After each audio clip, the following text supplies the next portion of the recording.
Assalamualaikum warahmatullahi wabarakatuh. Bertemu kembali di kelas daring pada mata pelajaran Pendidikan Agama Islam dan Budi Pekerti kelas 8 semester 1. Pada pembelajaran kali ini kita akan belajar mengenai meyakini kitab-kitab Allah, mencintai Al-Quran. Sebelum mulai pembelajaran, mari kita renungkan sejenak. Apa yang akan terjadi jika kita menaiki kendaraan tanpa memiliki tujuan yang jelas? Pasti kita akan berputar-putar jalan tanpa tahu arah kemana kita akan pergi. Selain itu, kita juga akan membuang-buang bahan bakar. Bahkan bisa terjadi kita tersesat di jalan. Begitu juga dengan kehidupan kita di dunia.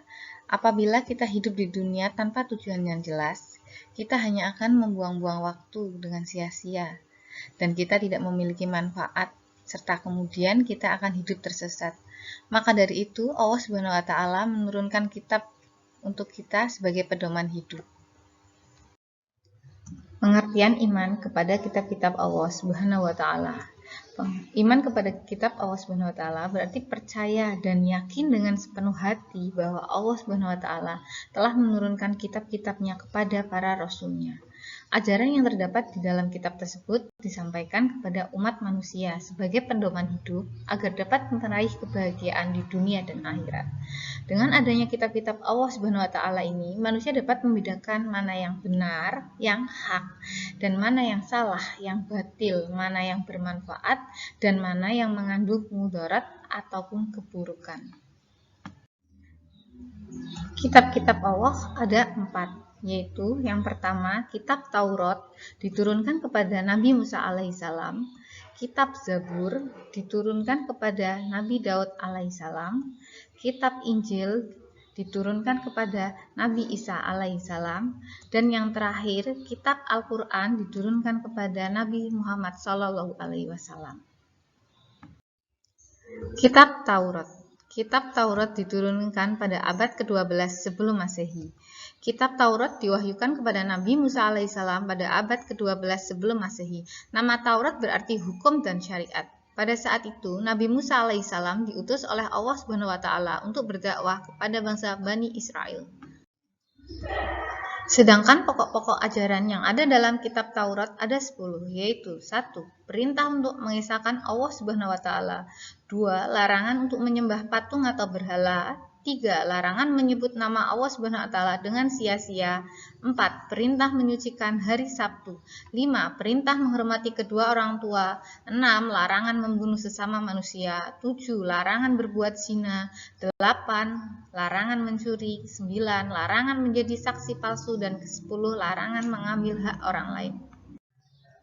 Yang kedua yaitu kitab Zabur. Kitab Zabur diturunkan Allah SWT kepada Nabi Daud alaihissalam untuk bangsa Bani Israel atau Yahudi. Kitab ini diturunkan pada abad ke-10 sebelum Masehi di daerah Yerusalem. Kitab ini ditulis dengan bahasa Kipti.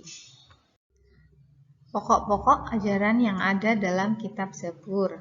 Kitab Zabur diturunkan kepada Nabi Daud alaihissalam berisi tentang mazmur, yaitu pujian-pujian kepada Allah dalam bahasa Kipti.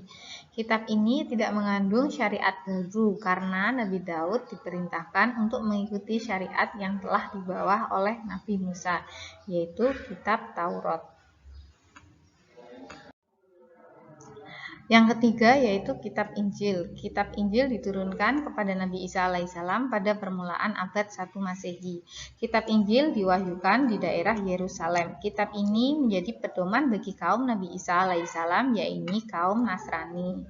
Kitab Injil berisi ajaran pokok yang sama dengan kitab-kitab sebelumnya. Namun ada yang menghapus sebagian ajaran kitab Taurat yang sudah tidak sesuai dengan zaman tersebut.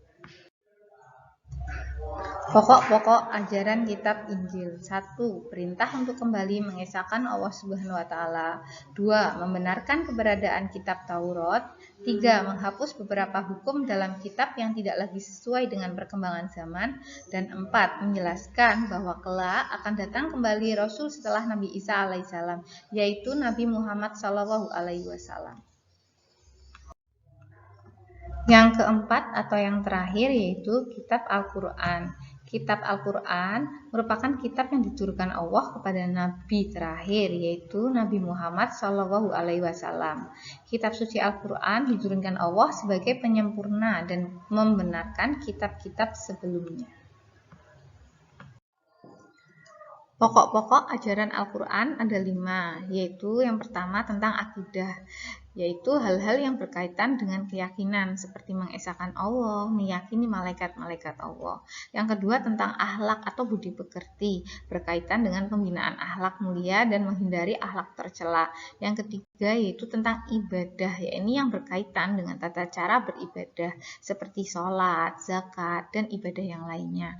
Yang keempat muamalah, yaitu berkaitan dengan tata cara berhubungan sesama manusia. Dan yang kelima tarikh atau sejarah, yaitu kisah orang-orang dan umat terdahulu. Suhuf adalah wahyu Allah yang berupa dalam bentuk lembaran. Perbedaan antara kitab dan suhuf adalah isi kitab lebih lengkap daripada suhuf. Kitab dibukukan, sedangkan suhuf hanya berupa lembaran atau tidak dibukukan. Suhuf berjumlah 100 dengan rincian sebagai berikut. 50 suhuf diturunkan kepada Nabi Syed alaihissalam, 30 suhuf diturunkan kepada Nabi Idris alaihissalam, 10 suhuf diturunkan kepada Nabi Ibrahim alaihissalam, dan 10 suhuf diturunkan kepada Nabi Musa alaihissalam. Dengan demikian, bisa kita simpulkan hikmah iman kepada kitab-kitab Allah Subhanahu wa Ta'ala. Hidup manusia menjadi tertata karena adanya hukum yang bersumber pada kitab suci, termotivasi untuk beribadah dan menjalankan kewajiban-kewajiban agama seperti yang tertuang dalam kitab suci, menumbuhkan sikap optimis karena telah dikaruniai pedoman hidup dari Allah untuk meraih kesuksesan, baik di dunia maupun di akhirat, dan terjaga ketakwaannya dengan selalu menjalankan perintah Allah dan menjauhi semua larangannya. Mencintai Al-Quran dapat ditunjukkan dengan beberapa sikap, yaitu selalu meluangkan waktu untuk membaca dan juga mempelajari isinya, memperlakukan kitab Al-Quran dengan cara hormat, mendengarkan bacaan dari ayat Al-Quran dengan rasa penuh hikmat, menjadikan Al-Quran sebagai pedoman dalam kehidupan, dan mengamalkan perintah juga menjauhi terhadap semua larangan yang ada di kitab Al-Quran. Demikian video pembelajaran pada kesempatan kali ini, semoga bermanfaat dan berkah. Tetap semangat, jaga kesehatan. Terima kasih atas perhatiannya. Sampai jumpa kembali di kelas daring berikutnya. Wassalamualaikum warahmatullahi wabarakatuh.